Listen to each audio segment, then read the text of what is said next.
to this meeting of Portishead Town Council. Just a couple of housekeeping things to start with. For those who haven't been here before, we have no fire drills planned, so if the fire alarm goes off, we should leave through the fire exits, which I believe are clearly marked around the room. Yep, that one and that one. And we should congregate in the Folk Hall car park over the other side of the road to make sure that everyone's got out of the building. Do we have any apologies for absence? None. Declaration of councillors' interests and requests for dispensations. I have none that I'm aware of. None that I'm aware of, Chairman. None that I'm aware of. None that I'm aware of. None that I'm aware of. None. None that I'm aware of. No, none that I'm aware of. None that I'm aware of. None, Roger. None that I'm aware of. None that I'm aware of. None that I'm aware of. None that I'm aware of. None that I'm aware of.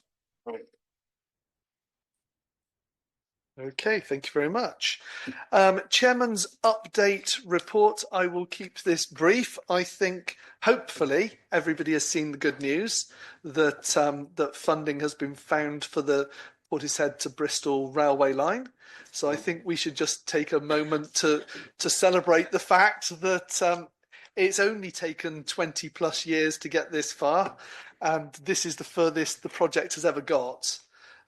It's never before been signed off for the Department for Transport with a funding agreement, and it's never been fully funded before. So this is it's a bit of a milestone for Portishead, which I think is great news.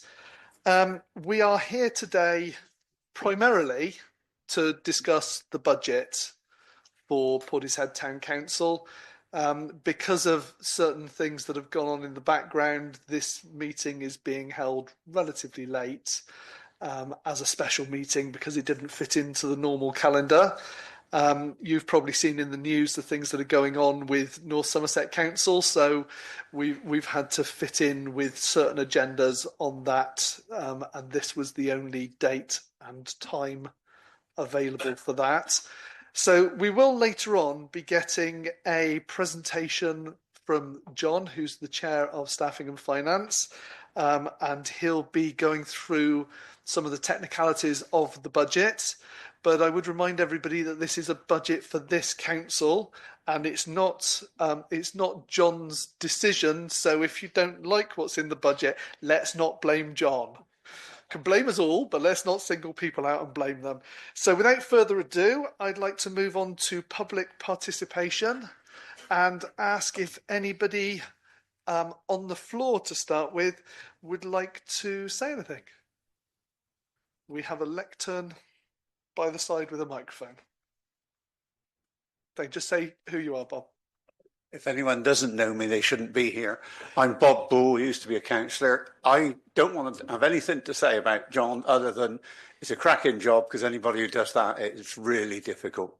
But the main question is, what are Portishead Council going to do about, unfortunately, the liars that live in Weston that tell us that they're now going to not give us Slave Road like they said they were going to?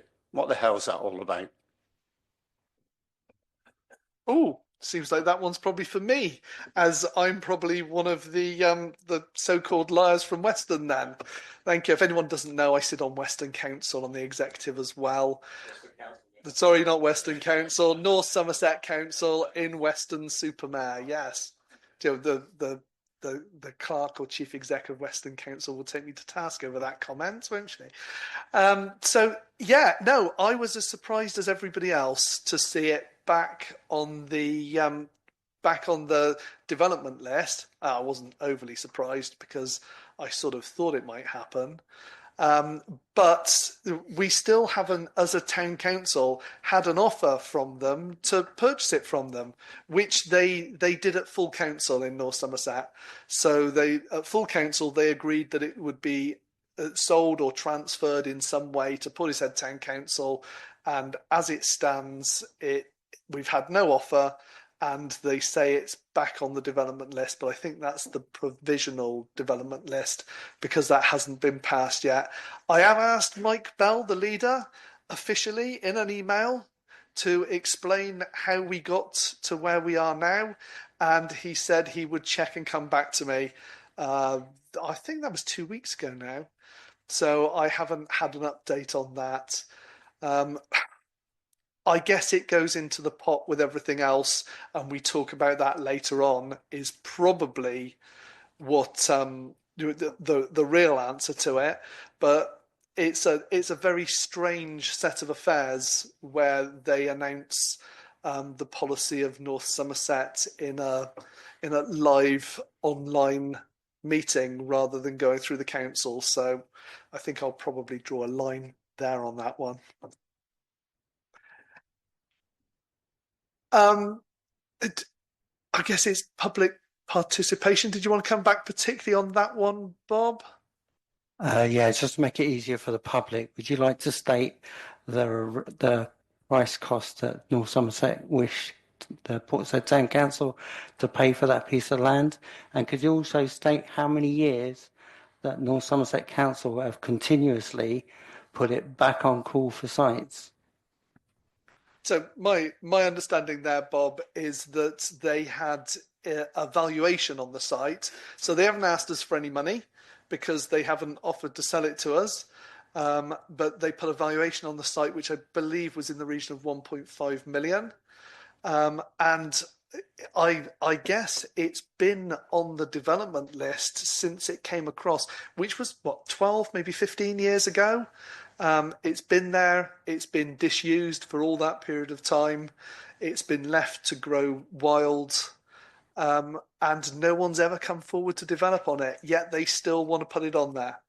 If I was to try and be fair to North Somerset, they've got some very serious housing figures that they have to deal with, and it's probably part of that. But the 23 homes on there ain't going to make a dent in what they've been asked to do in North Somerset. So I don't think that's a very good excuse for them. But that was the best one I could come up with. Did I get everything, Bob? Yes, thank you very much. Obviously, you're aware that myself and many of my ward are against any development going on those fields. Thank you. As am I. Yes, Mike. Yes, just to add that on the current consultation papers, which runs until the end of March, it does show on the Portishead map as a development site in orange. Why is there no consultation in Portishead when there is everywhere else? You can certainly add your weight to the consultation. Each block of land has its own box where you can write your comments. Well, yes. Yeah, sorry, Bob, it's not on the microphone. So the question basically, why are there no consultation events in Portishead? I don't know whether, Roger, you can answer that one. You're right, there aren't. No, I haven't seen the agenda for consultation events, so I wasn't aware that there weren't any in Portishead. So that'll go on my list of things to ask Mike next time I see him. The nearest is in Long Ashton. I think it's this week or next. Anybody else from the public wish to speak? Yeah, please come forward, introduce yourself, and fire away. Hi, I'm Justine Flower. I'd like to speak in support of devolving assets and services to town councils. I know we're going to discuss that later. I think we'll look at all the detail, but actually, if you look at this at high level, it's quite a simple decision. From my perspective anyway. Firstly, in terms of money, none of us want to pay more on council tax, but we all know that NSC budgets are in dire straits. We've all seen and heard they were considering a 15% increase on council tax. That's £256 for a Band D property. They're now discussing devolving some assets and services with town councils, not just Portishead, but also Cleveland and Nailsea. To run those assets and services, Portishead Town Council needs to raise the precept. So what we're saying again for a Band D property, £1 a week, that's £52. That makes a total increase for a Band D property, £137.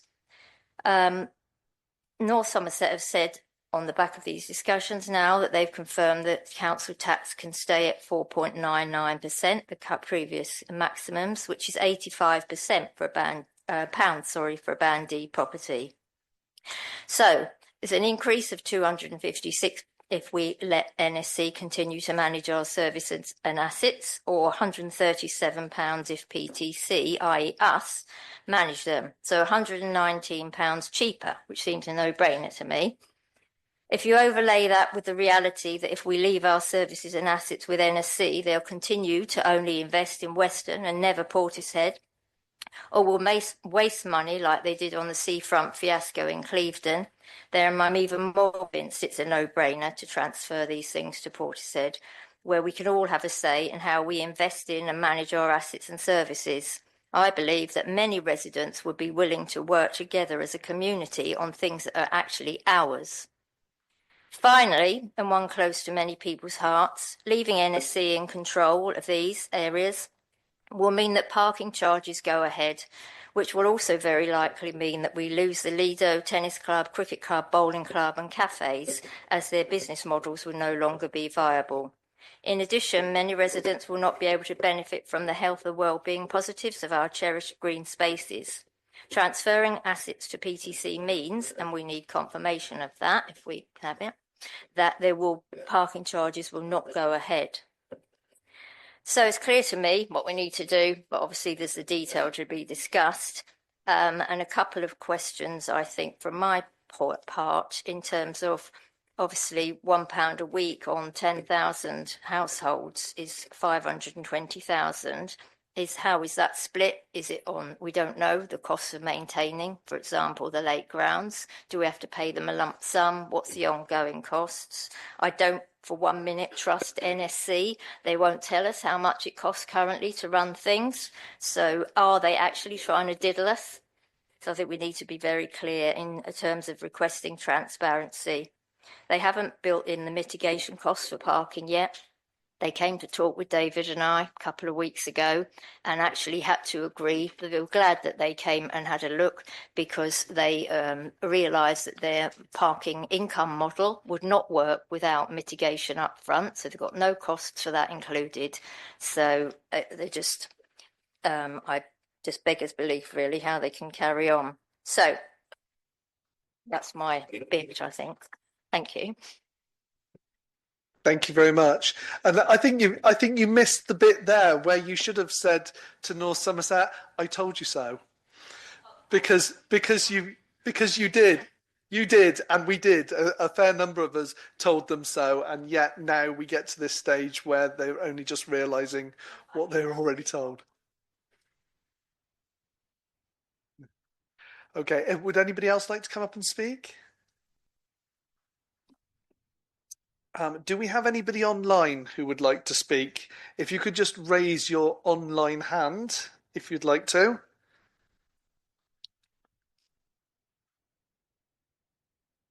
And if there's nobody else to speak, we will then move on to item number... Oh, well, I've just noticed that's item number 7. There is no number 6 on my agenda. Secret item. Oh, yeah, So we'll move straight on to item number 7, which is the minutes of the previous meeting. They have been distributed. Is everybody happy for me to sign these? If so, could I have a proposer and seconder? If you've got any queries, can you say now? David and then Paul, I think, is that? I emailed around earlier this evening about the minutes. It's to do with the resolution to pay the invoice for by-election charges to North Somerset Council. I don't think we did resolve to pay it. I think we resolved not to pay the £14,474 and take that up with North Somerset because there were concerns that they were overcharging us for. Yeah, I agree. My recollection was we resolved to query the charges because we felt that they'd been unfairly prorated out, wasn't it? So if we can amend that. Paul, did you need to speak or was it that same one? Are there any other anything else on the minutes anybody would like to discuss or point out? If not, as amended, can I have a proposer and a seconder for those minutes? So John and David, yeah. And all those in favour of accepting those amended minutes? Looks to be unanimous. Thank you very much. Sorry, Clark, while I'm at it, do you want me to sign these or do you want... All right, thank you. I'll sign those later on then.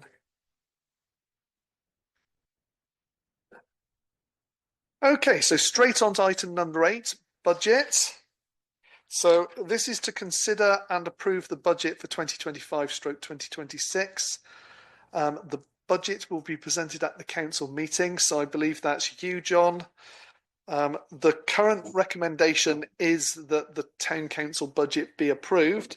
However, it's open for amendment. If anybody wants to, or any of the councillors, should I say, would like to make an amendment to it, it's open for that. It's also open for anybody else to present an alternative budget if they feel that that is what they need to do. So without further ado, on to you, John.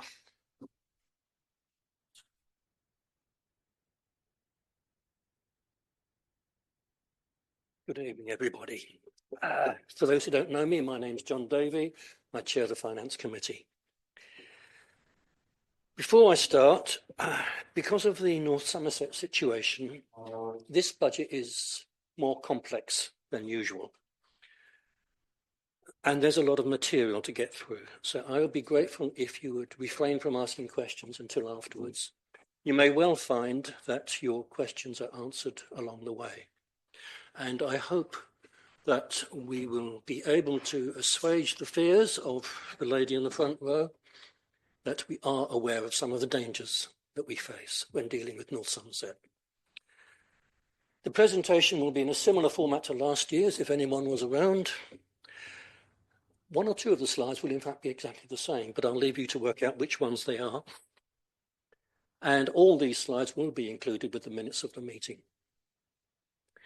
Okay, next slide, please. No, Paul's got it.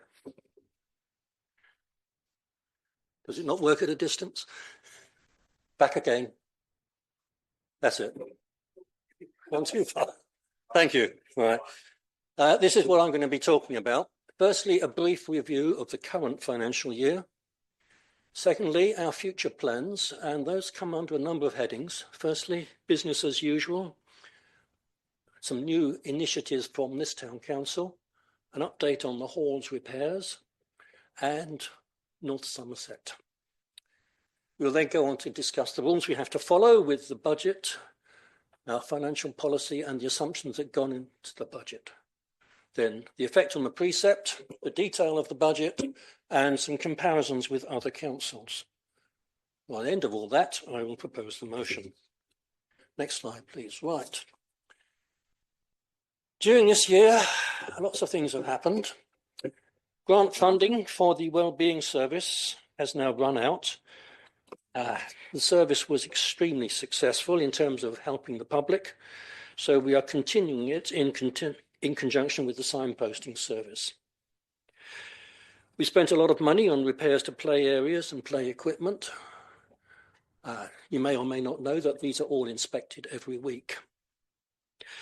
The Cost of Living Fund, also known as the Residents' Welfare Fund, is now closed, partly because of much lower than anticipated demand, and partly because inflation is roughly back where it ought to be. And we have continued our policy of supporting local community groups. We have paid out something like £190,000 so far this year. Thank you. We have stopped the special arrangement for having a parking enforcement officer in Portishead. We decided that there was absolutely no benefit to the town. It saved us about £17,000 in the half year. Construction infrastructure levy receipts. I can never get that abbreviation right. They're low this year because private housing developments are much depressed. The hall's repair contract has been awarded, and the expenditure will start to hit us in the next couple of months, and the detail will be dealt with in some later slides. Our overall business as usual costs, that's the core activities of the council, are remarkably close to budget. I'll come back to that one. And we have set aside some money to deal with the North Somerset financial crisis. Next slide, please. Right, that's a comparison. On the left-hand column, we have the budget numbers. And on the right-hand column, we have the forecast for this year. By the way, can everybody see those numbers? I appreciate they're a little small, and they will be included in the minutes of the meeting. The key points from that slide are that total income has fallen slightly from £1,020,000 to £1,006,000, and that's entirely due to the fall in CIL receipts. The business as usual costs were budgeted at £1,030,000. They've actually likely to come in at £1,029,000, tolerably close. And the special costs in the bottom section at £173,000, those have shot up. The building costs have gone up from £173,000 to £245,000. Believe it or not, this is not a cost increase. It's just the fact that we have brought forward some work into this financial year that we had previously thought could be dealt with in next financial year. It's a timing thing, not a total cost increase. And we have set aside some money, £30,000, to deal with some preliminary issues arising from North Somerset. The bottom line, which is not very clear, I must admit, is that the budgeted deficit of £183,000 is now a deficit of £299,000 for this year. Do not panic, this is affordable, just. Next slide, please. What I have here is a list of the principal changes between the budget and the forecast. So from the top, the deficit we budgeted for was 183,000. And just focusing on the big numbers for the moment, CIL is down 20,000. Payroll is a little bit more expensive than we expected, partly because of the national settlement, which we don't control, and the use of agency staff. Election costs, you referred to a minute ago, those were much higher than budgeted because we had 2 by-elections this year instead of the budgeted 1. And the second one has been charged to us at an exorbitant rate, but that's another story. We haven't been able to make some significant savings on outdoor leisure, 68,000, I think. 65, thank you very much. Okay, I'll get some new glasses. Not because we're neglecting them, but because the needs to spend the money simply didn't arise. The building costs have increased by 73,000. North Somerset, an extra 30,000. And everywhere else, we are showing small cost savings of 16,000. And that brings us to the 299 that's in the forecast. Next slide, please. Quick illustration, a picture is worth 1,000 words, and basically the blue area is the precept, the yellow area are the rents we get from the halls, and everything else is absolutely trivial in comparison. Sadly, we are almost totally dependent upon the precept. And that's where the money goes. A lot of headings there. Payroll is the big orangey red one on the right-hand side. And then we go through various headings of administration, ordinary building maintenance, and so on, none of which are particularly interesting, but the big one, the big blue one in the bottom left is grants. The purple one is the buildings, the whole repair project, and the black one is the incident, the appearance of North Somerset. And we will be comparing that with the budget side by side at a later stage. The grey is just everything else. Next slide. This is a summary of all the grants we've made this year to demonstrate our community involvement. You will see that there are 5 big grants this year. The Portishead Youth Centre, 36,000. The Christmas Lights, an outstanding success at 13,500. Nailsea and District Community Transport, 16,000. A lot of our elderly residents depend on this. And Citizens Advice, 26,000.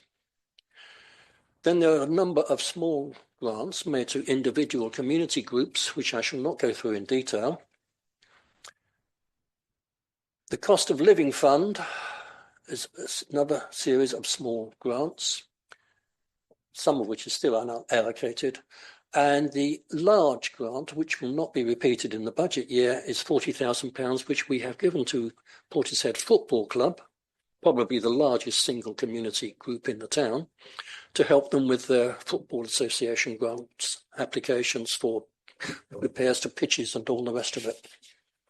I'm not that close to the detail there.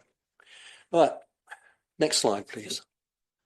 All right, this is where we expect to be, and what we're talking about here, and I'm afraid that the heading should be General Reserves, is have we got enough reserves? And this is a prediction of where we expect to be at the end of the year. We expect to have £372,000 worth of reserves at the end of the year. Is that enough?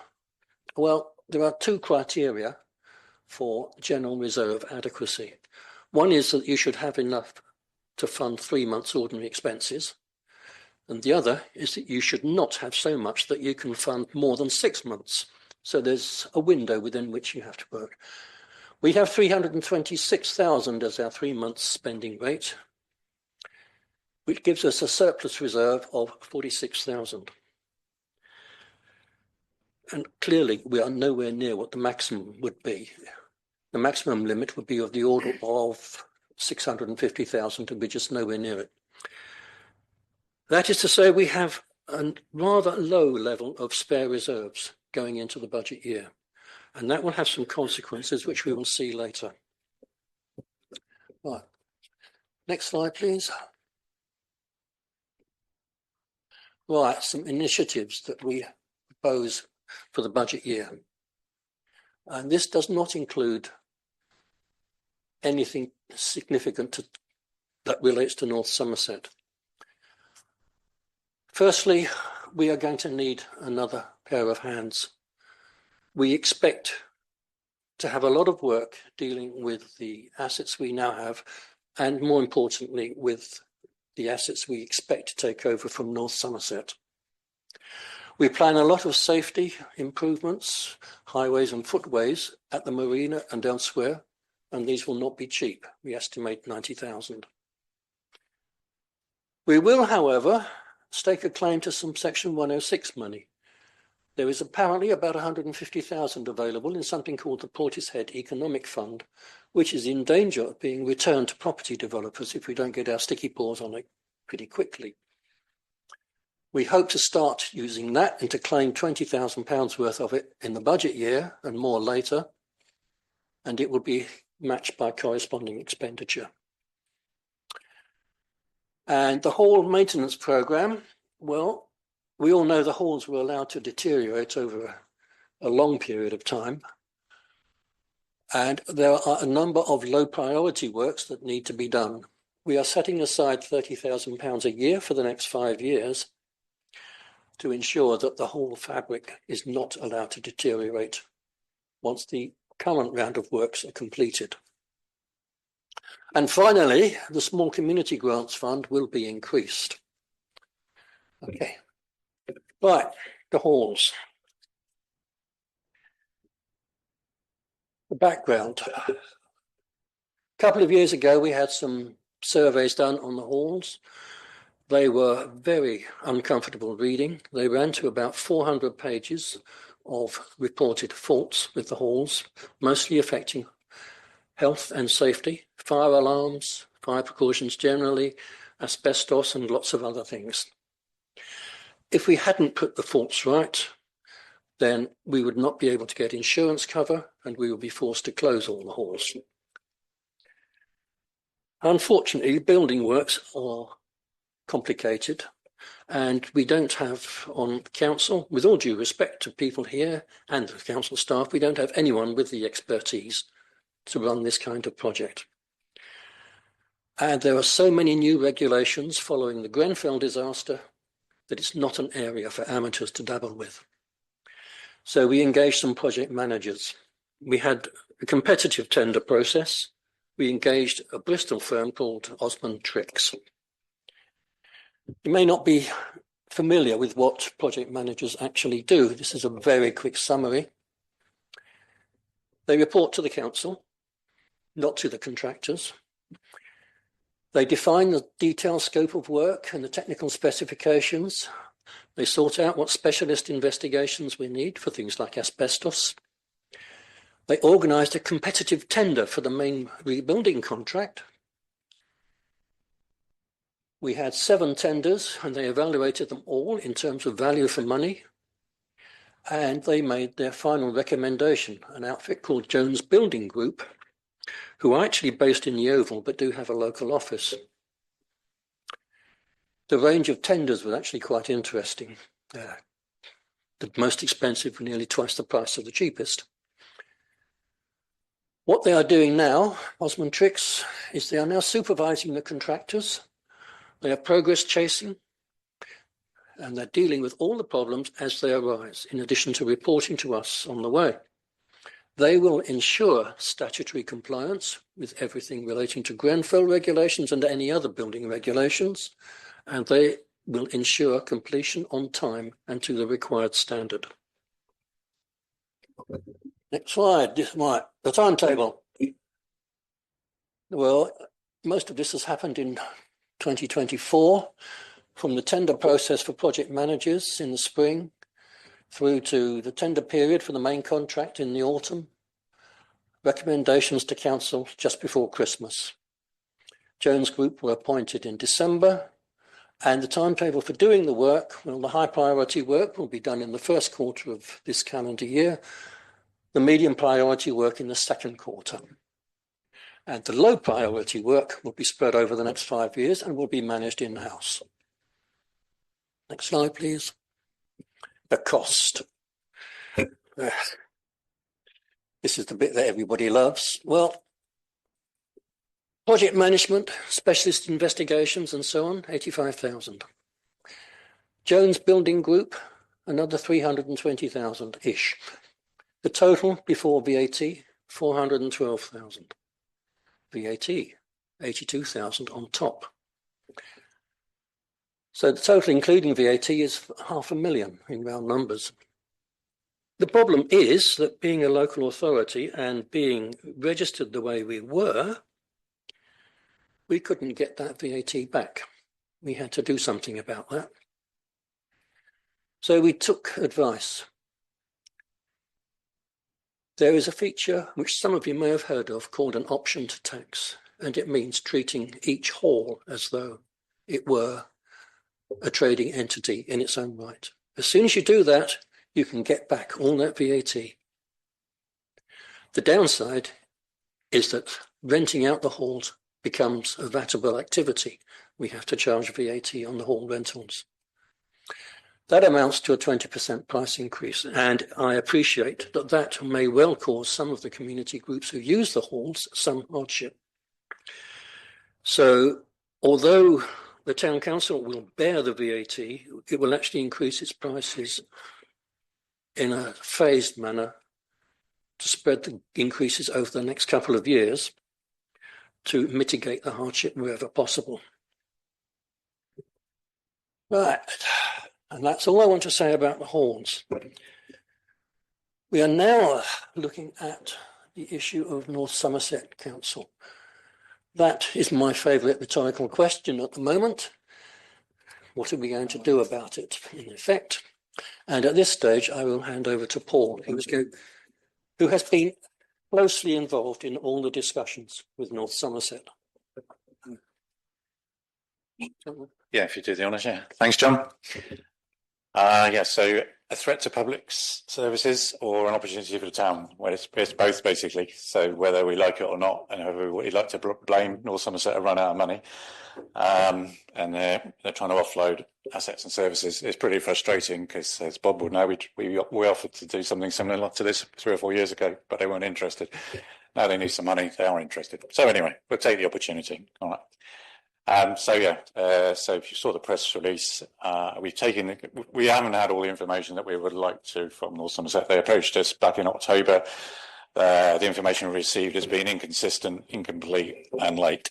It's left us in a difficult position, but our view is that we need to save the services and that people and the assets in the town, people would, value them clearly. So that obviously means we need to raise some money, but we don't have perfect information. So we've the budget proposal is based on the imperfect information that we do have, but we have, because North Somerset have not given us much info, we have been talking to lots of other town councils. And it's fair to say that around the country, the kind of move to devolve assets and services to local towns is already happening in a lot of places. If I spoke to someone in Chippenham Town Council, it happened to them 5 years ago. They went through this process. They raised their precepts by a large amount 1 year in 2019-20. Took on the assets and services, and since then they've had like inflation type rises. So that's kind of, it needs to be our target. And to be frank with you, you get a lot more useful information talking to the town councils around the patch anyway than you'd really do from North Somerset, because they tend to approach things in a large scale bureaucratic way rather than in a local way, which is going to be a lot more cost effective and provide a better service. So that's what we've been doing to try and validate the numbers that we have in front of you. As Bob's mentioned, despite a council motion to transfer the land to Portishead, they've now put it back on the development list. Clearly, as we're entering a negotiation, we're clearly negotiating with someone that we can't trust. So clearly part of the negotiation, as far as I'm concerned, is they need to take it back off the development list and actually have some integrity. Do we want the lake grounds to decline further? No. There are potential next year and the year after for library services cuts, which are in the 3-year North Somerset budget. As we know, well, they've basically told us they've got no money for play areas, so the ones that they own would just be neglected. I think they call it managed decline, and obviously they're at the moment looking to impose car parking charges, as we know. So clearly that's also part of our negotiation. So they want us to step in and basically take a lot of costs off their cost base. There needs to be something coming back to Portishead, clearly. I think it's taken them, I'm not sure they're quite there yet. They basically seem to sort of treat us like a sort of some sort of cash machine that they could ask for money. It's not that. We are a separate organisation that we're here to represent the people of Portishead, and the precept and every pound that people pay, it's the town's money. It doesn't belong to the council. So that's where we're coming from, basically. Thank you. Other assets, Somerset Hall. So they have told us that I think they estimate that there's about £1 million worth of building works required to keep Somerset Hall running. I think, having looked at what they've given us, I think it's more like £1 million and 1.5 million, because the building report, it says things like you need to do a fire door survey. So clearly, if you do a fire door survey, it's hardly going to come back and say they're all perfect, is it? So there's going to be some more. So clearly, there's kind of some long-term liabilities that we need to be aware of. As the lake grounds, what haven't we mentioned? As people may know, there's something called the Glendale contract. So Glendale are contracted to do all the parks and green space maintenance. So again, we've talked to other councils that either do it themselves, they've got their own lawnmowers and operatives, or they've got other contracts in place. And so we've got some numbers which give us a reasonable idea about how much that would cost us. Other things up there. So pretty much everything. Next slide. Right, so we can see some real benefits from transfers, and the main ones are local control, community involvement, and actually being more responsive to what people need. in the town. But there are clearly advantages of controlling what we do. Probably our staff spend far too much time chasing officers in North Somerset who try and do the best job they can, but they're all basically overwhelmed. I think they've got about 5 people looking after 28 major parks, and best will in the world, you don't get a response very quickly. So although the officers in North Somerset are doing their best, personally, I'd rather we have someone that can just go and cut the vegetation back rather than having to spend 5 emails to get it done.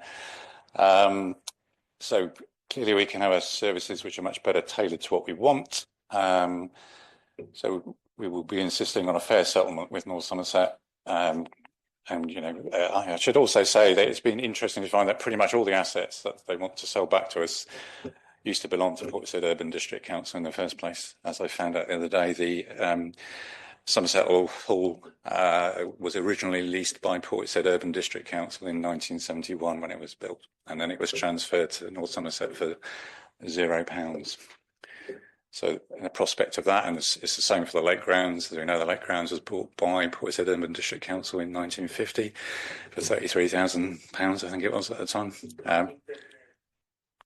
Thank you, Bob.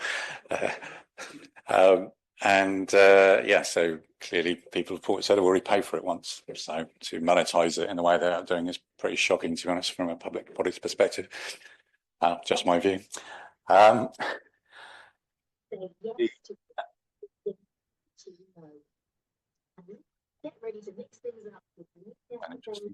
got background noise there. Anyway, I'll carry on.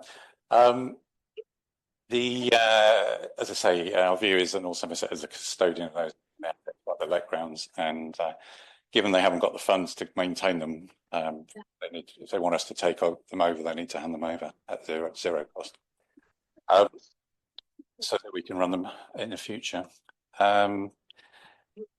Clearly, we also need to do a public consultation, because it's all very well for us to say, yes, we think everyone wants to pay some extra precept for these things, but clearly we need to actually put that to the people.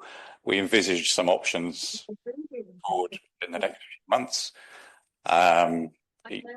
This precept, which will give you these services.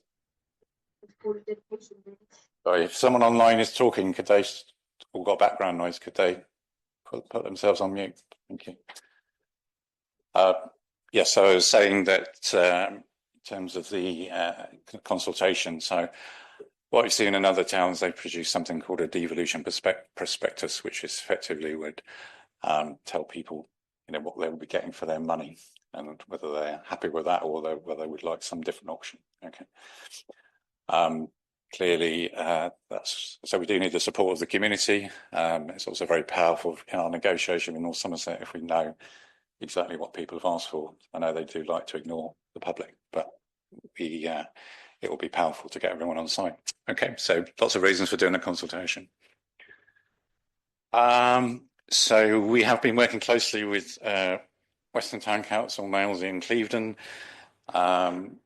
who also have suffered from the same impartial, imperfect information from North Somerset. So we've been working together, sharing knowledge, as I say, doing some due diligence.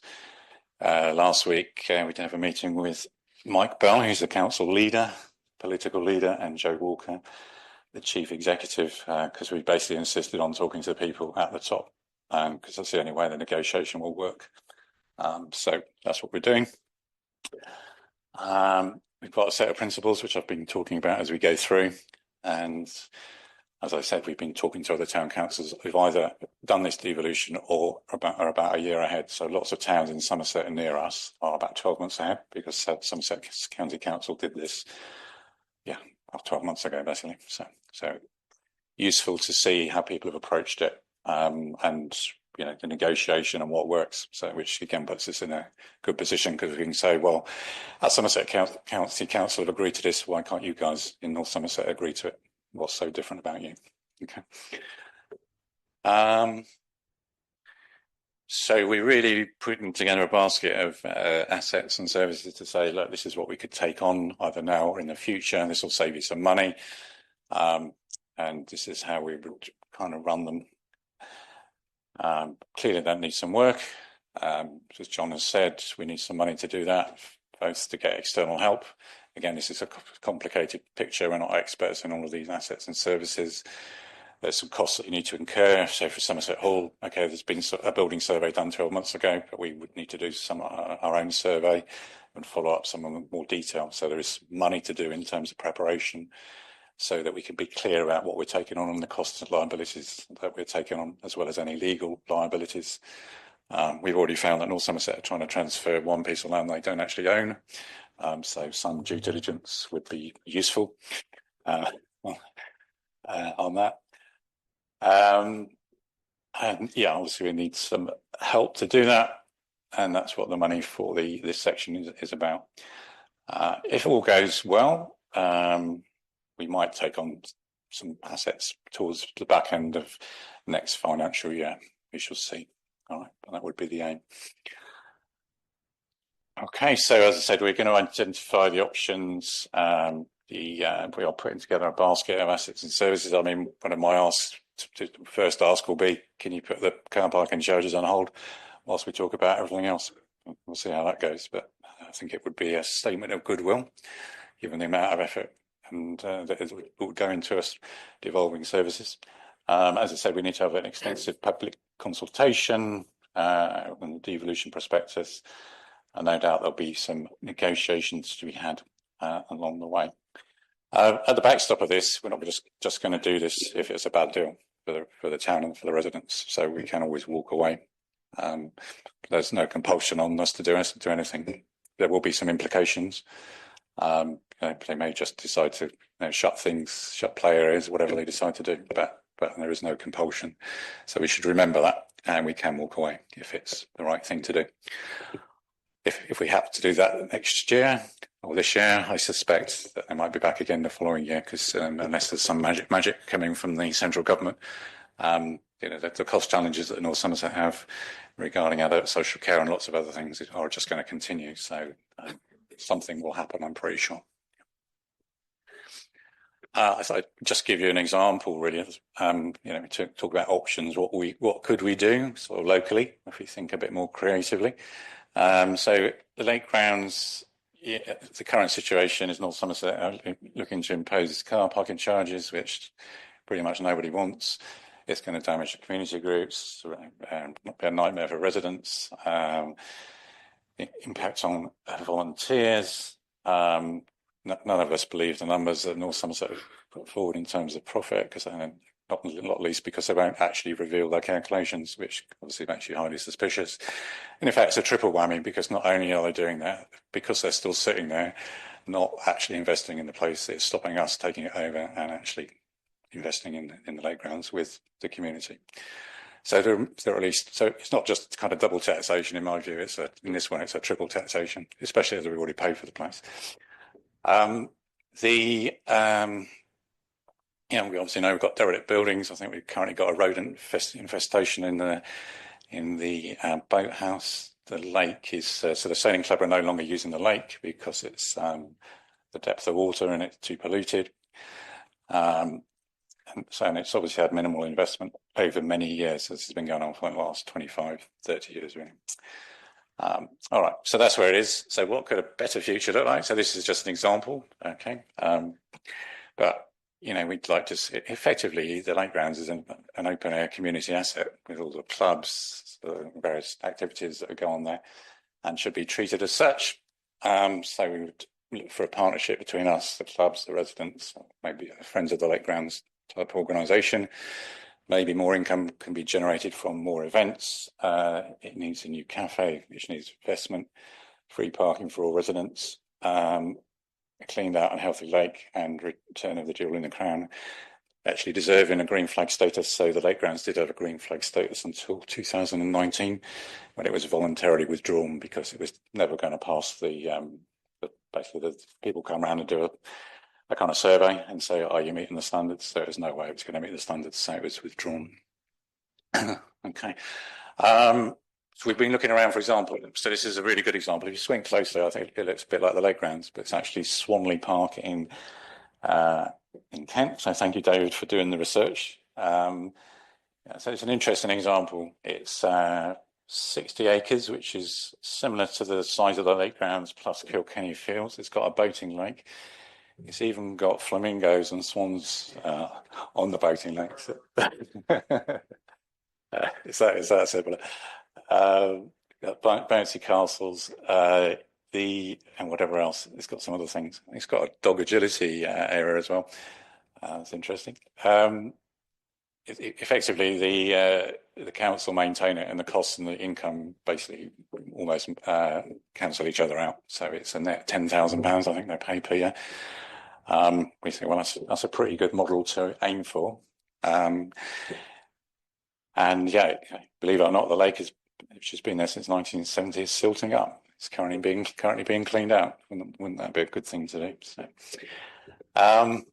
So the town council owns the park, and it does its own grounds maintenance, and it's got a friends group.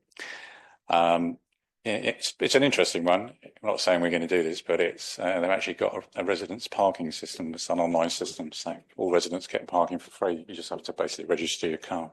So they charge visitors. Okay, but so it's just an example, but it's an interesting one. It's also interesting that because they have got a decent asset, they're actually able to generate some income. And I think looking at it, they've kind of got the balance between keeping it as a park and generating some income. So, as I say, we're not saying we're going to do that, but it is quite a good example of basically regenerating a place without having to increase the precept. Okay. I think we're almost done, aren't we? So yeah, thank you everyone. Thanks, John.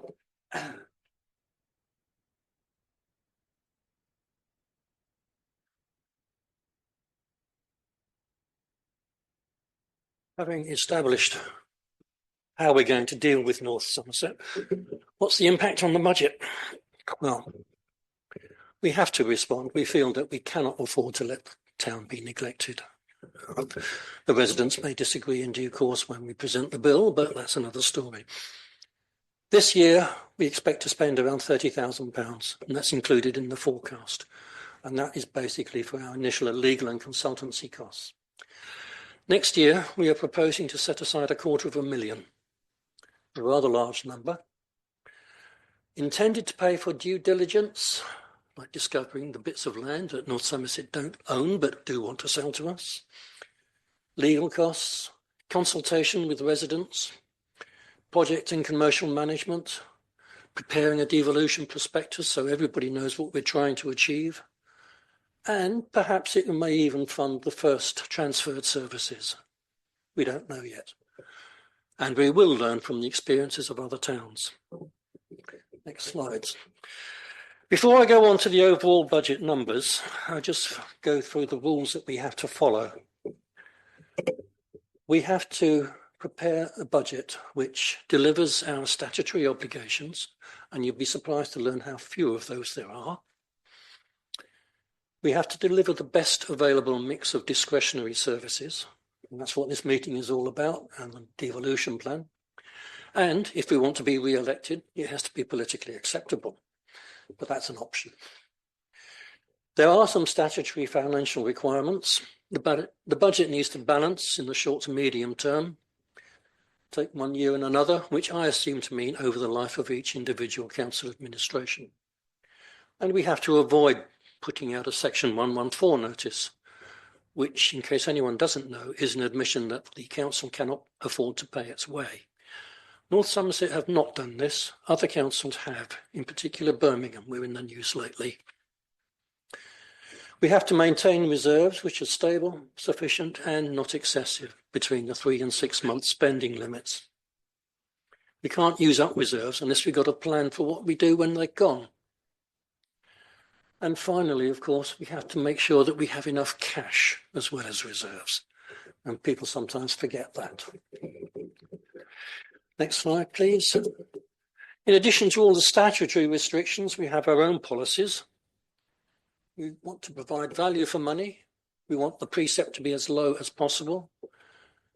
We will comply with the recommended levels of reserves and other statutory requirements. We will seek grants wherever they're likely to be available. We will support, but not duplicate, the work of voluntary organisations. We will monitor our spending during the year, and we will keep an eye on where we're going by preparing forecasts. Next slide, please. Right, we have to make some assumptions when we're preparing a budget. For example, no new legislation that affects what we actually have to do. No significant change in the population. No significant change in the property tax base, and I'll explain what that means in a moment. We are also assuming that CIL receipts will not recover, that the Halls repairs will be completed without new issues emerging, undiscovered, previously unsuspected faults, for example. We know that hall hires will bear VAT from the 1st of January, but those increases will be phased in. We want to keep business as usual costs at a stable level. There won't be any cost of living fund, but there will be the new fund created for the devolution project. Next slide. We are assuming that inflation will be at 3% on virtually everything we spend money on. And in support of that, the last published inflation figures I've seen for CPI up to December 24 was 2.5%. Future inflation is completely outside our control. It's determined by global factors as much as anything. In particular, the wars in Ukraine, wars in Gaza, and Mr. Trump's economic policies. Haywire though they may be, they will hit us. We are assuming that we can get 2% interest rates on our bank deposits. Pay rates, of course, are big expenditure, but unfortunately we don't control them. They're set in national negotiations. Last year it cost us about 3%. Well, any budget, of course, is subject to uncertainties. Lots of things can go wrong. And the biggest thing that can go wrong is that all the scope and the timing and the costs of the devolution exercise could be turned out to be very different from what we hope they'll be. If we have a larger cost base, of course, as we take over new services, we have to keep more reserves. The hall repairs, another big risk. We don't know if any new problems are going to emerge. You may not be aware that we also own the youth centre building. This is not one of the halls. It's treated independently, but we have a landlord's repairing obligations. The interest rate on bank deposits could be at risk if inflation falls. That would not be too much of a tragedy. New legislation is a risk. Our inflation forecast of 3% might be far too optimistic. And of course, we still expect a continued local economic downturn. But it's not all doom and gloom. Look at the next slide. We will be firm but fair in our dealings with North Somerset. We will seek grants. We will look for cost savings, efficiency gains, and value for money.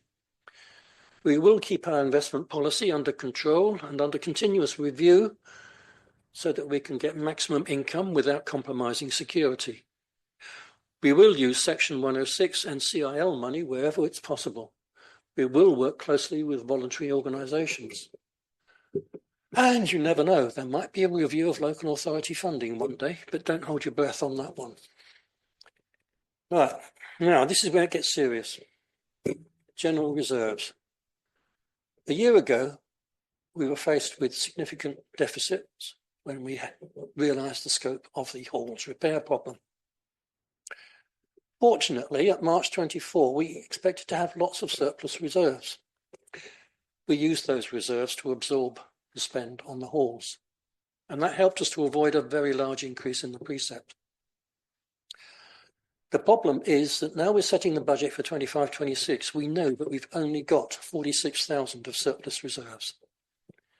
And we have a whole new tranche of wholly unexpected problems to deal with at North Somerset. What does that mean for the numbers? Next slide, please. Right, this summarises where we think we're going. Left hand is this year, right hand column is the budget year. Business as usual, as we have seen, that is expected to come in at 1,029,000. the budget for all those activities is 1,059,000. That's a 30,000 increase, which is almost exactly 3%. We have the new projects that we want to put in place relating to the marina, safety, highways, footways, and so on. That's an extra 115,000 we have to find. The hall repairs will actually be cheaper next year than this year, on all current information. But offsetting that, we've got the North Somerset costs going up from 30,000 to 250,000. So we're looking to spend 1.3 million this year, nearly 1.6 million in the budget year. As we have seen, we do have some other income, the halls, but it's not very much. So we need to find this year 1,235,000 and next year 1,501,000. But now look at what we can draw from reserves. Last year 299, this year only 17. And there's a reason why it's actually 17 and not 46. So the precept has to be 936, the current year's precept. We need a new precept of 1,484,000, a significant increase. And there's no getting away from it. The combination of the double hit, North Somerset and limited reserves, means that there has to be a steep increase in the precept. Next slide, please. This is how we calculate the precept.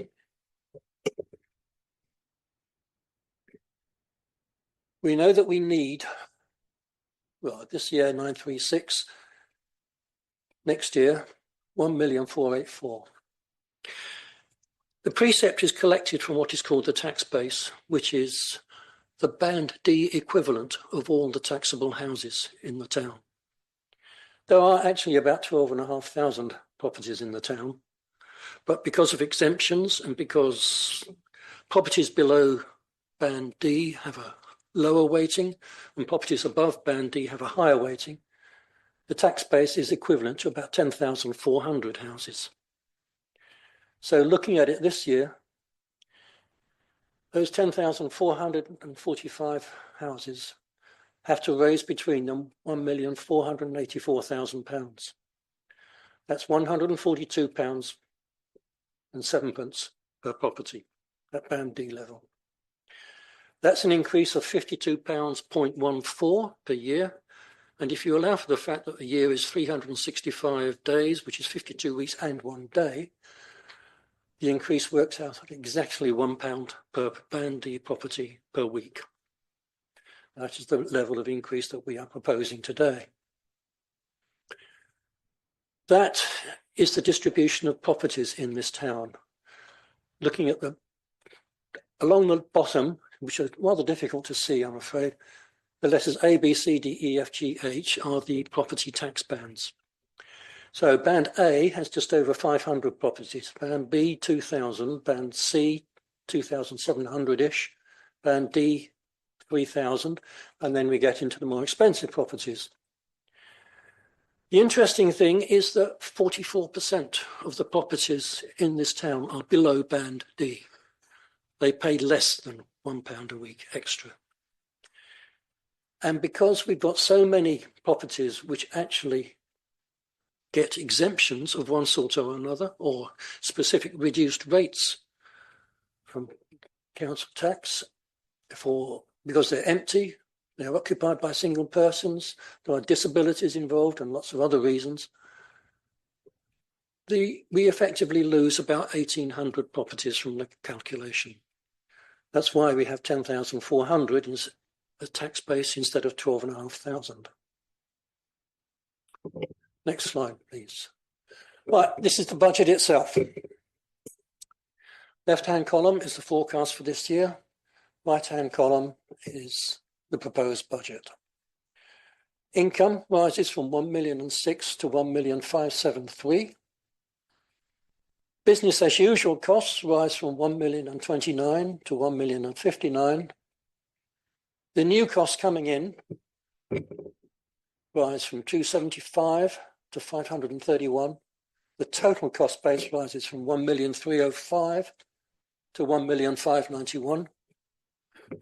And that means the deficit, because of the large increase in the precept, is reduced from 299,000 to a mere 17,000. Then this shows the principal reasons why things are changing. We start off with the 299 deficit. We have the increased money from the precept. We have a number of minor adjustments to income, but we have the 20,000 coming in for the Portishead Economic Fund. And then we have various cost adjustments. Payroll will increase, obviously, because of national settlements and in part because of restructuring. We have to allow money for the rolling maintenance program that we've just set up and the responsibilities towards the youth centre. We expect to spend more on outdoor leisure, Slade Road and Lake Grounds in particular. And further down, there will be some savings in grants, 58,000 less, because we're not repeating the cost of living fund and we're not repeating the football club grant. And finally, the last three, reductions in the Halls project costs, but new projects that we want to run and the new spending for North Somerset. That brings us to the deficit of 17,000. Where it will come from, as you see, it's nearly all the precept again. The yellow is what we got from the Halls, and that little orangey bit in the right at the top is the Portishead Economic Fund. Nothing else really matters. Where will it go? Well, top right, payroll, and then various sections relating to admin, buildings, town maintenance, and so on. Blue is grants. Purple on the left is the Halls project. The new PTC projects are in sort of browny colour on the left-hand side. They don't come out very well on this screen. I don't know why. And black is the impact of North Somerset. As you can see, it's a massive chunk of our total spend. To make it a bit easier, we have the main headings here side by side. Okay, so on the left, payroll, small increase from the green of this year to the red of next year. Administration, small savings. Building costs will rise with the maintenance program. Small increase in town maintenance. Outdoor leisure goes up with spending on play areas. Transport costs come down, not least because we sacked the parking enforcement officer, in effect. Grants paid will slightly reduce. The building costs will reduce. The new project is that little red bar on its own. And North Somerset will shoot up. And everything else will slightly fall. So it's our future financial position now is dominated by praying that the Halls don't go wrong and North Somerset. What reserves will that leave us with at the end of the year? Well, our latest forecast this year is 372. By the end of the budget year, I expect it to be 381. Just about stable. Unfortunately, because our cost base is going up, our need for reserves is also going up. The cost base means that we need to have a minimum of 326, and that's risen to 398. So for this year, we're showing a surplus of 46,000. But by the time we allow for all the variations in cost base and this year's deficit, sorry, the budget year's deficit, we will actually be 17,000 short of our recommended level of reserves. This is a risk. It's a small risk, and I think it's one that's worth keeping. So it does enable us to limit the precept increase to only £1 per Band D property per year. And for that reason, I'm happy about it. And there are opportunities for making things better. Next slide, please. We don't know what North Somerset are planning yet, but this puts our precept into perspective. That shows the main constituents of the precept for a Band D property, council tax. Most of it, the big reddish orangey colour, goes to North Somerset. We are the little blue bit, small slice of the cake that represents around 4% of the total. whatever we do, we are not going to make much difference to the total. The other sectors are for the adult social care, Avon and Somerset Police, and Avon and Somerset Fire. There is one little item there called PTC Special Expenses. That's supposed to be special money which is spent in the town by North Somerset, mostly on the lake grounds. That's something that will have to go. Next slide, please. It's probably quite interesting to see what other towns are doing. We do have some figures. This is a fairly haphazard selection of properties of towns where we know what the precept is. Clevedon's precept will rise from £54.89 to £63. And it's worth saying that Clevedon have not got to grips with what North Somerset are up to. Nailsea and Weston-super-Mare are showing increases. Nailsea will go from £93 to £107. Weston-super-Mare will go from 117 to 151. Both of those towns are some way ahead of us, about a year. And Nailsea have been able to avoid large increases because they have large reserves through selling a property, I believe. Towns that we have been looking at closely outside the North Somerset area, Frome, its precept, after a series of some steep increases in the past, are a long way ahead of us, and they're now at heading for £295 next year. And Bridgewater have taken over everything they possibly could from Somerset County Council, and their precept is now up to 411. Against that, our proposed precept rises from 89 to 142. So we're comparable to Weston-super-Mare at this stage. It's worth adding that we've looked at Wiltshire County Council, who went through this devolution exercise some time ago. Every town council in Wiltshire is levying a precept in excess of £200 per Band D property per year. So these are the key points of the budget then. We were heading for a deficit of 15,000. So start again. We're heading for a deficit of 17,000. I must get my false teeth fixed. Business as usual costs will be under control. We will tap into the Portishead Economic Fund. The hall's priority work will be completed and the maintenance programme can start. We plan lots of work on safety of highways and footways. Devolution from North Somerset, we will start the planning and funding will be established, and we will have no surplus reserves. That brings us to the last slide, the motion for council.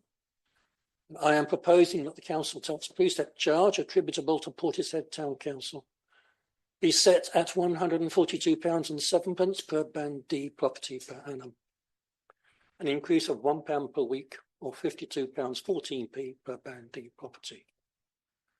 And I would note that residents paying Band A, B or C rates will pay significantly less, and council tax exemptions will remain in place so long as the residents concerned actually qualify. And this property charge will generate £1,484,085 for the year.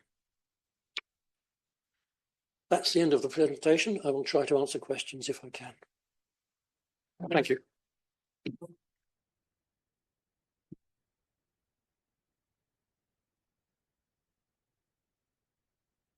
Thank you very much, John and Paul, for that comprehensive assessment of the budget. I mean, wow, that was quite some presentation, wasn't it? I think maybe a round of applause for that one.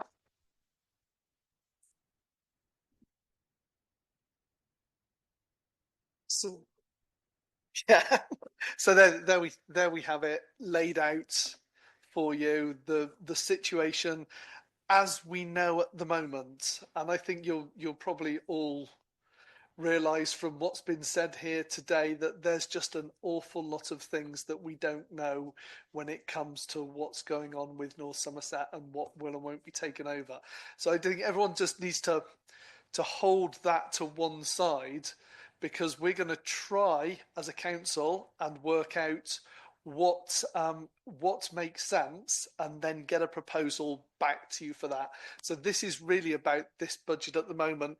So I think John just proposed that one. So you're the proposer. I'm assuming that we're going to have a seconder here. Paul is seconding that. That's great. So before we do anything else, it's now a formally proposed and seconded resolution sits there. Does anybody wish to speak for or against or about this, I think is the first question. So it's open to you guys. Who wants to talk? Hands up. So I think Chris Clark at the back, I think you can come up to the podium and have your say. Thank you.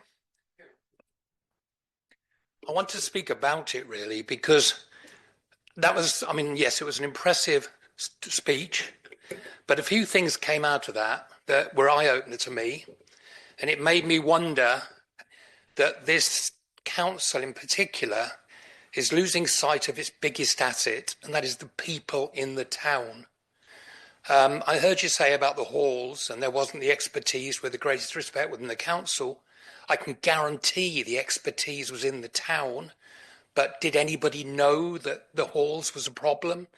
Was it communicated? Maybe I missed it in the minutes of a meeting, but there should be a system of being able to call out. We're not that big a community. You know, when you get small communities buying pubs and managing to run them, Portishead is not a big community. Now, 500 grand, okay, it's a fair amount of money and a job well done now, but there must have been an opportunity for somebody locally to pick up and run with it. I also want to mention the fact that the CIL receipts are down. Now, that was the biggest pro about signing the neighbourhood plan. The problem with the neighbourhood plan, which was that, again, the people of the town were not really consulted. All talk of it, but it didn't happen. And if people had been, then they would have noticed that there was talk then of the housing that was going to come into Portishead. The examiner actually stated that the plan did not nominate a site for where these houses should go, and that left with it a danger that it would be North Somerset Council would make that decision. There was also a document in 2021 which stated that no planning permission should be granted in Portishead for any houses larger than 3 bedrooms. It's November 2021. It was signed off by the town council, and it may be worth noting with regard to the Slade Road work. So the point that I'm trying to make really is that there is a lot of knowledge in the town, and I fear at the moment that you guys are ploughing ahead and not necessarily carrying the town with you. And there needs to be better communication. I'll say a lot of that I took in today. I can't really comment because it's the first time I've really seen it and I haven't thought about it. But it just, as I say, struck me that there's so much knowledge and resources that we're not tapping into. Because with the greatest respect, how many of the town councillors, if the lake grounds and all that stuff comes off, how many of the people on this council can honestly say that they've got the knowledge and experience to be of great use in those projects? That's just an open question. I don't expect an answer. Thank you very much. Thank you very much, Chris. On the subject of whether we should have used local contractors. Now, bear with me a moment. The state of the halls was disclosed in the budget meeting that I gave this time last year. We knew we had rough estimates of what the halls project would cost. We knew that it was going to be well over 6 figures. Unfortunately, as a local authority, we are bound by the public contracts regulations. We have to advertise nationally. There is a government website for that purpose. That's what we did. We had, in fact, 2 advertisements on that, one for the original project management and the other for the actual construction contract. I cannot answer for whether any local company ever bothers to look at that website. We have no choice about advertising on it. We receive responses from companies as far away as Newcastle. And yet we stated in the advertisement that other things being equal, we would prefer a local contractor. There's a limit to what we could do. Thank you. Anybody else wish to speak? Any of our councillors want to propose any amendments or to speak for or against the budget as it stands? I'll comment. I'm conscious that 250,000 has been set aside for next year, and it's a bit of a like, how much will it really cost to negotiate and take this forward? But my view is that unless the town and the town council makes a move to provide provision to get into clear negotiations with the North Somerset Council, to consult properly with the community, to put a prospectus into place, if we don't do it now, I think the opportunity will be lost. I think we owe it to the community to put some provision in place to test this out. Otherwise, I think the opportunity will be lost, and we may find in 3-4 years' time that the state of the town has got run down. Because the reality is that the budget at North Somerset Council level has been running down year on year. In fact, since the time of the financial crash, was that 2008? So I can't see it getting any better anytime soon. Obviously, if North Somerset Council doesn't offer us a reasonable deal, we couldn't take it on, and then I guess the money that's not spent would be sitting there for the town to return in effect to the community by reducing future precepts or securing the agreement of the town to spend the money on other things. Or leaving it there because it might be just a delay and we're expecting them to come next year, but but we don't know yet. So. Can I just add that the 250k was not a pure guess? No, I see. It is based on conversations with other towns, and it's in line with what their experience is.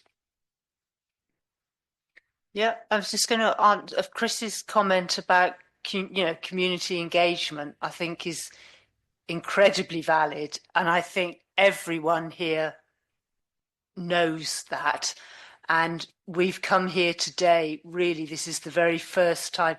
It's been an incredibly short timeline to get to where we've got to now. And we now know that actually listening to what people in the town want to do is what will happen from now on forward.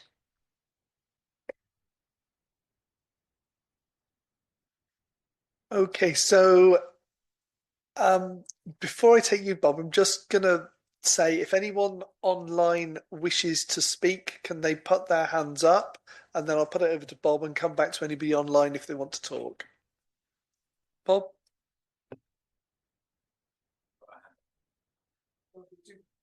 So we'll do Bob, then we'll come to whoever's got their hands up online. I think Justin's made the point quite clear. It's about trust. It's about transparency. And I think that's where we're all in a bit of a pickle with. Do we trust North Somerset Council?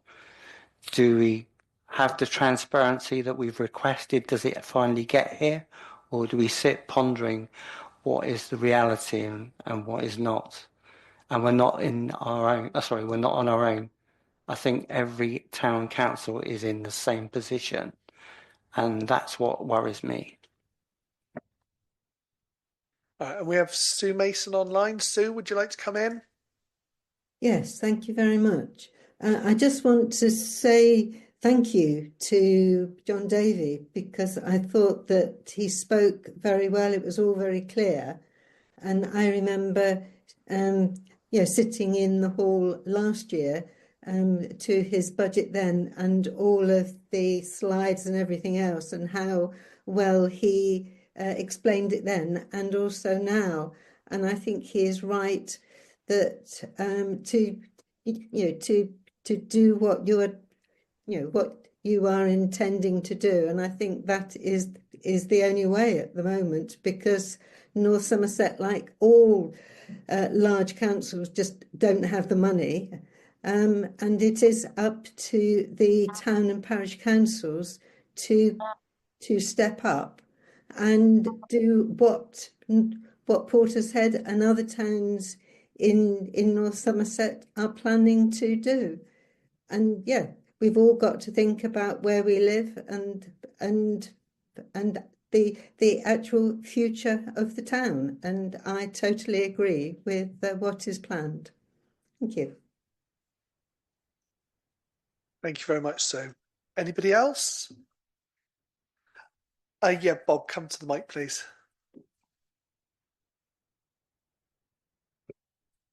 The only comment I would make is, having sat in John's place for 4 years, I know how difficult it is.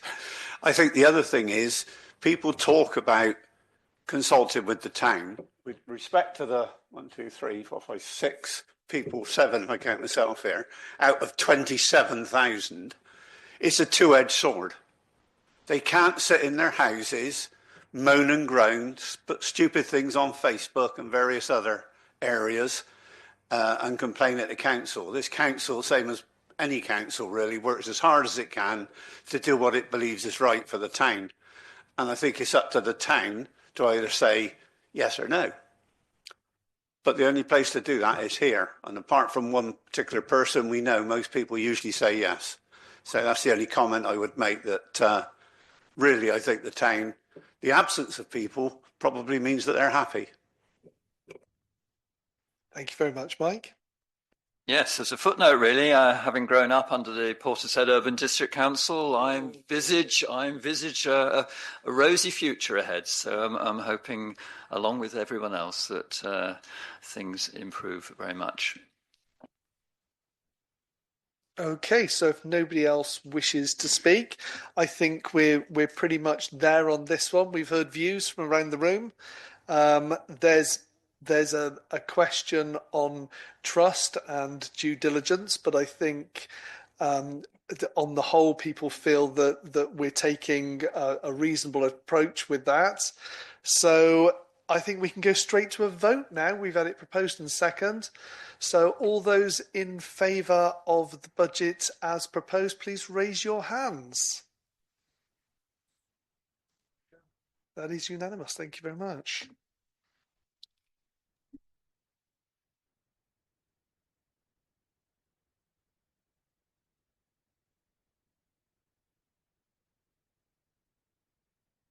Public want to leave, you're welcome. You don't need to stay for the rest. But thank you for coming along. Appreciate it. Yeah, we've got a little bit on the Somerset Hall, haven't we?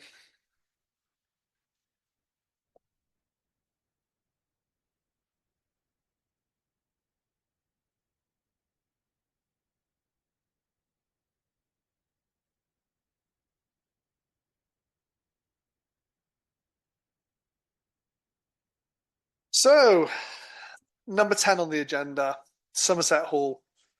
Somerset Hall is being considered as part of the potential devolution of assets and services from North Somerset Council. To inform any negotiations, the council would require a survey of the building to be undertaken. This will inform discussions with North Somerset Council and enable Portishead Town Council to assess future investment requirements should it agree to take on the lease. The recommendation here is that 3,000 be allocated towards a building surveyor's North Somerset of Somerset Hall on the basis that the full cost is shared with Enjoy Church. So, Paul, do you want to speak to this one and explain why it's being shared? Yes. So well, we've got Chris and John here from Enjoy Church, but obviously we've been John and I met you a few weeks ago, and I know you're interested in potentially doing something with the building as a community asset for the town, and you've got some surveyors and you've had some quotes, and yeah, so basically you're happy to pay towards it. So I think that the total cost is going to be something between £5,500 and £6,000, something like that. So the idea is that we would pay half each. As I say, we have had North Somerset did a building survey, I think back in November 2023, which has given us some information, but we might point the surveyor at the missing bits as much as anything, so we can get a comprehensive view. Basically, it's one of these sort of key due diligence pieces we have to do because, well, just looking at the building, it looks pretty tired. We just need to make sure that it's just tired and not sort of falling down. So obviously that's kind of sensible due diligence, which we need to do, I think. Is that a fair summary? Yeah, thank you. Thank you very much. Bob, before we do that, can we have a proposer for that one? And a seconder, John and Bob. Yeah, I was just wondering with this survey, and obviously Enjoy Church and the council, will they be attending or getting an overview, preferably attending and the overview of the survey that we'll carry out? Yeah, I mean, if we're paying for it, we'll generally share the results, and we'll bring it to council in due course with all the details. So yeah, that's the whole point of it is so we get all the due diligence information we need, so that if we did take it over in some way, we know exactly what we're walking into. Okay. Okay. Sorry, I was just going to say, yeah, I just think it would be great for actually being there because you then get a more understanding.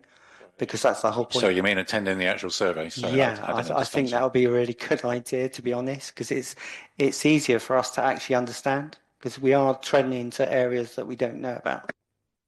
We'll invite you along. You might need a hard hat, but yeah. I'm more than happy to wear a hard hat. So could you come to the microphone for the benefit of the people online? Sure, John Vivian from Enjoy Church. One of our members of our church and one of the directors of the church as well owns his own construction company. And so he would be attending to make sure that it's all done correctly. That was it.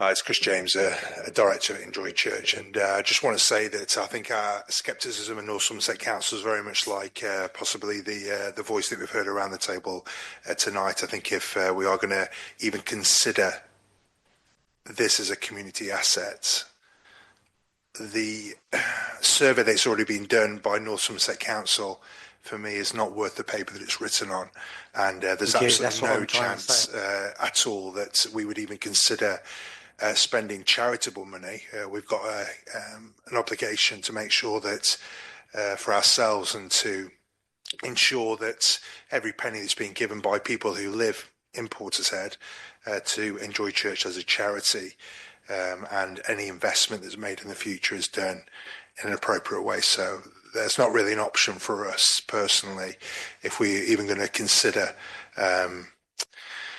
I mean, we're in there week in, week out as well. The roof is like a sieve.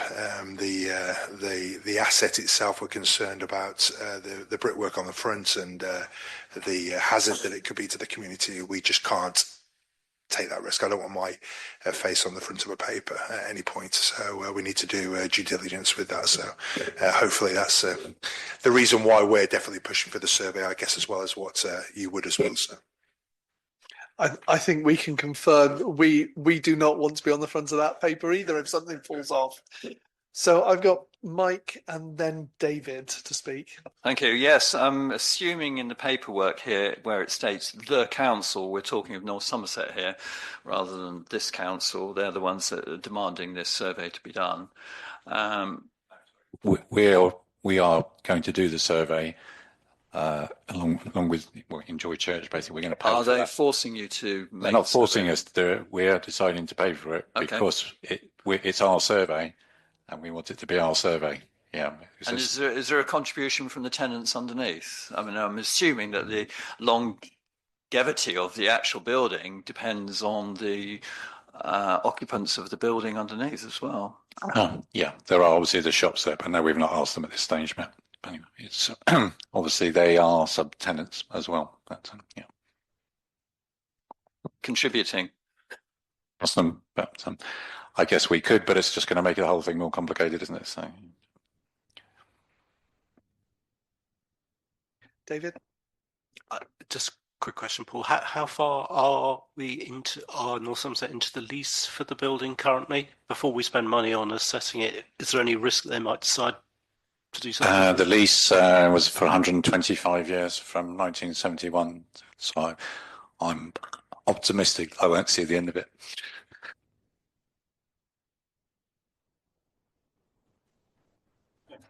Okay, anybody else wish to speak?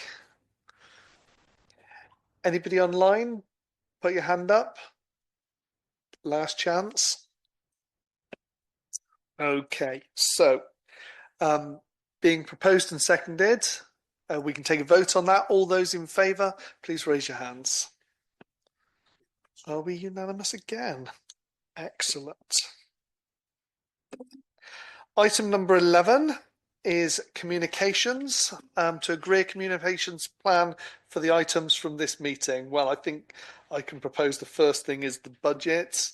We should be putting that out there. Does anybody have any suggestions on where we should be doing our comms from this meeting?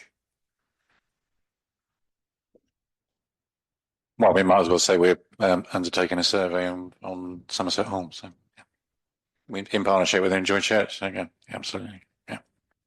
And I guess to just report on the progress of the halls project as well.